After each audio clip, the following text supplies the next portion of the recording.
U.S. stocks posting their second consecutive day of gains. Deborah Kostroun has the latest details from the New York Stock Exchange. Deborah. Thanks a lot, Pimm. Yes, we were higher. We did not close on the highs of the day, but that may not be so surprising given that it's a Friday and a lot can happen over the weekend with the Japan situation and with the ceasefire in Libya, but still a good showing for stocks. The big news today was the Federal Reserve clearing the way for banks to boost their dividends, and once that announcement was made, we saw the banks announcing those dividends and share buybacks almost immediately.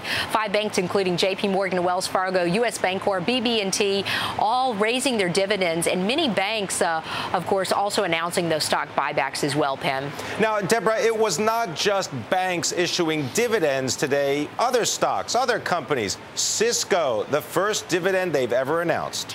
Yeah, you know, Pimm, Cisco under a little bit of pressure from shareholders to do something with all the cash that they had on hand, so they announced this for the very first time ever, a dividend of 6 cents. And, you know, over the past couple of years, not just Cisco, but a lot of companies, they've been holding on to their cash. But now it seems like they may be loosening those purse strings. It will be interesting to see if any other tech companies will be issuing dividends. Only time will tell on that.